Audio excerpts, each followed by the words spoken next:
hech qanday o'zgarish yo'q. Kim mana so'roq qiladi bularni? Boshda bular bizga va'da beruvdi, qop. Nima qayerga qarashyapti? Biz qolib ketamizmi, aldab ketadi mana bu yana bitmayapti.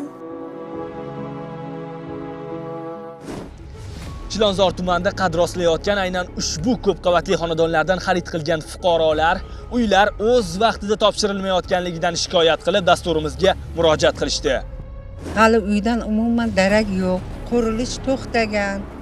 Bu yerda biz ne azobda, meni sog'ligim tugadi. Men bu o'g'lim nervini bo'lib, davleniya bo'ldi. Nimaga bundoq qiladi-ki? Nimaga qaramaydi? Pul to'lab hozir hamma tushib qoladigandek ana stressda yuribmiz. Ne azobda uxlamasdan topgan pulim, o'g'limni topgan puli. Bitta o'g'lim uysiz o'tiribdi katakda. Yana bitmayapti. Shuni hal qilib beringlar. Hech qanday o'zgarish yo'q.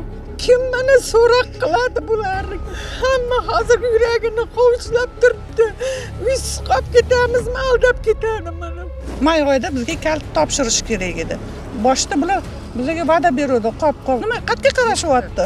Nimaga uchastkovoy qayerda, mahalla komiteti territorialni bilish kerak bo'lgan narsani nima ko'zini yumib turadimi? Shuncha xalq aldanib qolishdan qo'rqadi. Hozir hamma vahimada. Pul to'lash o'zi bo'ladimi? Shuncha pul to'lab umid qilyapmiz. 2 yil bo'ldi mashit olganimizga. Mana hali ham bitqiz berilgani yo'q.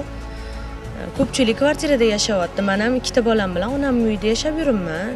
Tezroq bitqiz berishligini so'rab qolamiz biz ham. Mazkur holat bo'yicha mas'ullarga yuzlandik. Xo'sh, ular qanday munosabat bildirishadi? Qurilish to'xtamagan, qurilish jarayonlari ketmoqda. Hozirgi vaqtda mana ko'rishingiz mumkin, bizga obrazetslarni qo'yib qo'ydi oynalarni. Shu oynalar hozir tayyor bo'lishini kutamiz. Tayyor bo'lgandan keyin qo'lni oynalarni qo'yib chiqamiz.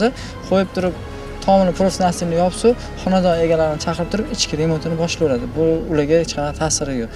Shu ish jarayonida biz keyin fasadini qilamiz. Bu bitta fasad bilan oynalar obodonlash ishlari qo'ygan, bitta tomon qo'ygan. Hamma ish jarayoni yuritiga bo'lgan. Demak, qurilish to'xtagani yo'q. Qurilish to'xtagani yo'q. Просто aynan bugungi kun dam olish bo'lgani uchun o'shanga ishchilar yo'q. Bugun dam olyapti. Aholi so'zlariga ko'ra, shartnomada bundan 1 yil oldin topshirilishi kerak edi. Nima uchun kechiktirilyapti? Hop, endi bilsangiz agar qurilishda har doim baribir aytilgan vaqtida bo'lmaydi. 1 oy, 2 oy, uzoq borsa bir 3-4 oyga cho'zilishi mumkin. Bu ish jarayoni shunaqa narsada. Chunki ob-havoga qaraydi, material kelishiga qaraydi. O'shalarning hisobidan ozgina cho'zilib qolishi mumkin. Mana shu masalalardan hisobidan cho'zilgan. Plyus-minusi bilan yozlarga xudo xolasa kaltlarni chaqiramiz, ruxsatnoma qilib beramiz, kirib remontini qiladi. Kirishga tayyorgarligini qiladi. Demak, millar ushbu muammoni o'z nazoratiga oladi va biz bu mavzuga yana qaytamiz.